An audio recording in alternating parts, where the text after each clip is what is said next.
If you want to get to PoE2's new revamped endgame as fast as possible, do not waste your time studying layouts.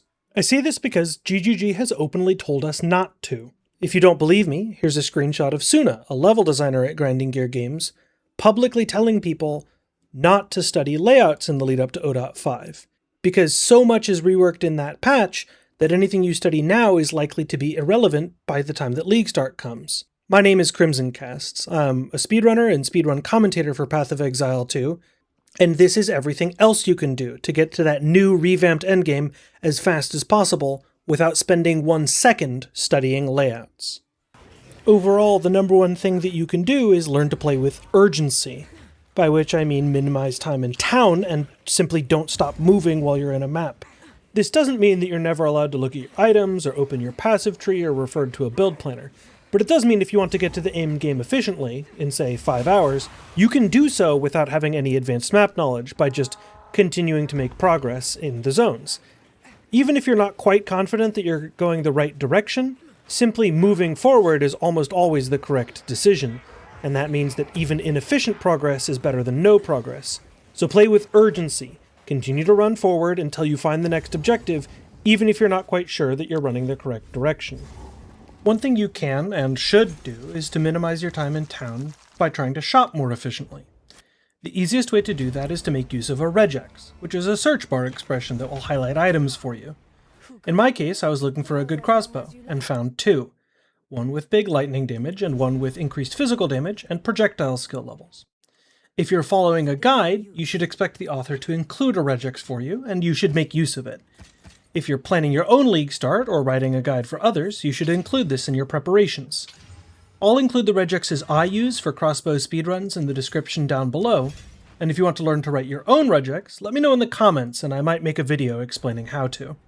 In addition to trying to make each shopping trip efficient, you should also be trying to make fewer of them, and therefore spending more time out in combat making progress through the zones.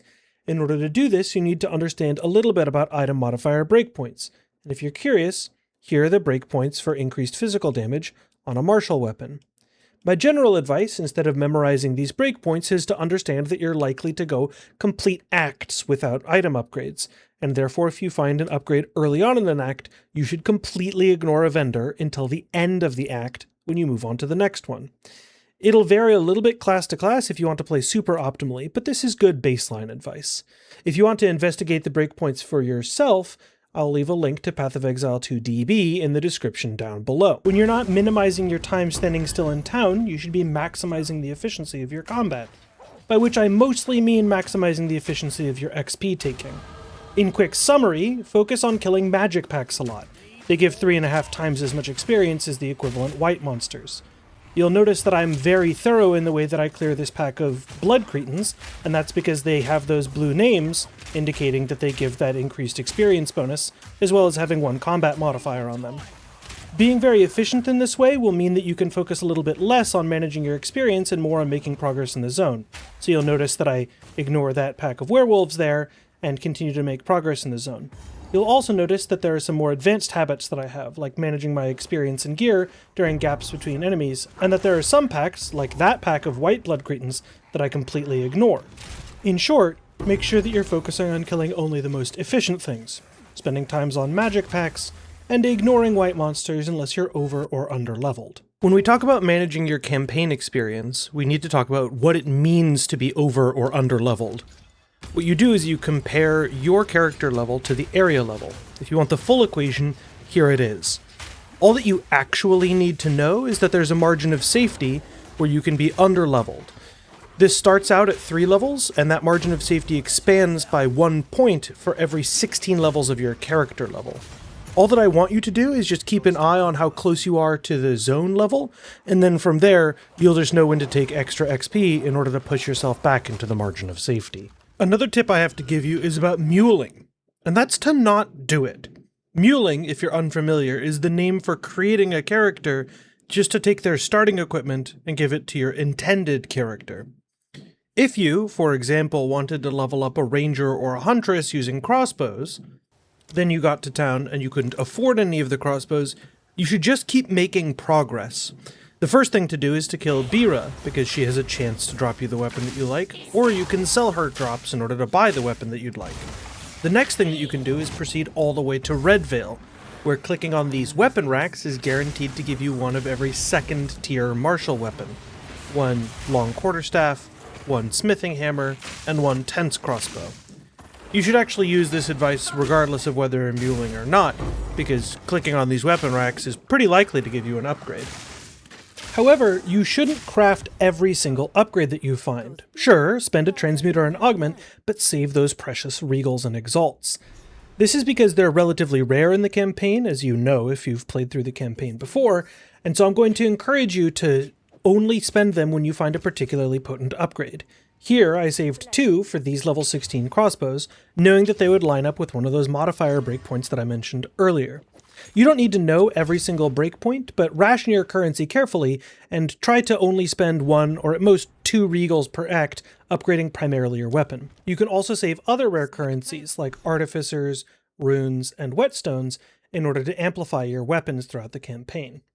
Since we want to minimize time in town, it would really help if your stash were already organized the first time you got into town, wouldn't it? Well, it actually turns out that the way that your stash is organized is based on the corresponding league in Standard.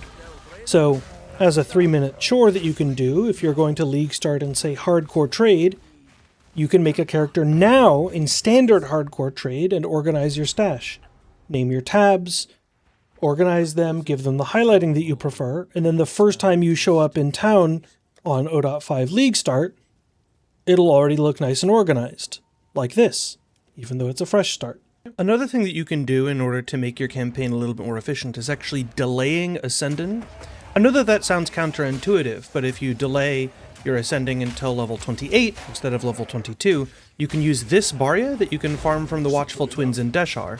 This means that the items available at the end of your Ascension trial will be stronger, because you can get better resistances at that point, and also that you don't have to do the extremely annoying, highly mobile and evasive Balbala fight. This is actually the meta in speedrunning, and so if you can go without ascending for a couple of levels, you can save significant time. Speaking of ascending, you should probably use a leveling ascendancy. Even if your ultimate endgame plan is to go for Abyssal Lich or Blood Mage or some other powerful specialized ascendancy, a lot of times taking on those ascendancies requires really specific synergies and really specific items and support gems, whereas something like Demon Form on the Infernalist would just give you a flat base increase to your cast speed and damage. This is true of multiple different classes. For example, the Smith of Katava has a lot of tools to solve resistances and survivability during leveling, and so as a consequence, leveling Smith of Katava, even if you ultimately plan to play Titan, would be a really good idea. This is true of most classes. For example, on Mercenary, while leveling up, I would almost always take Sorcery Ward, even if my ultimate plan were to make a Banner Bot and play Tactician. If you're curious what ascendancy I would go while leveling on the class that you plan on league starting, let me know in the comments and I'll be happy to sort you out. One more thing that you should learn to do is use hotkeys for menuing. In the case of your passive tree, holding Control automatically confirms various points, and also you can use Quick Assign, which is available at the bottom of your hotkeys menu and doesn't have a default option, in order to quick assign various attribute nodes. This will only save you a couple of seconds per node, but look at the difference between the left and right half of your screen. It took me 11 seconds to assign the left half, and on the right, I'm still not done. In order to assign things to your weapon swaps, you can use Control, Shift, and left click for weapon set 1, and Control, Shift, right click for weapon set 2. You'll notice that this saves, over the course of a full run, multiple minutes. Also, while you're leveling, to be more efficient with your itemization, one thing that you can do is use a leveling filter. For example, the one that I use while I'm racing has really aggressive highlighting for desirable bases, like this varnished crossbow, or this topaz ring. Similarly, because I know that I plan on wearing armor in race settings, it highlights specific armor bases at specific item levels really aggressively, while hiding a lot of junk that's irrelevant to my build, like all of this. I'll leave a link in the description down below to my particular 0.4 race filter, and whenever I publish my league start plan for 0.5, I'll be sure to include the sort of very aggressive highlighting filter that I use. My last piece of advice is to subscribe to me on YouTube, as well as follow me on Twitch at twitch.tv/CrimsonCasts. where I'll be both happy to answer questions about how to get your league start going, as well as pushing my own league start on the solo self-found ladder. Additionally, most league starts GGG publishes a support a streamer, so keep an eye out for that, and possibly gift me 2 subs in order to get advantage of that early microtransaction.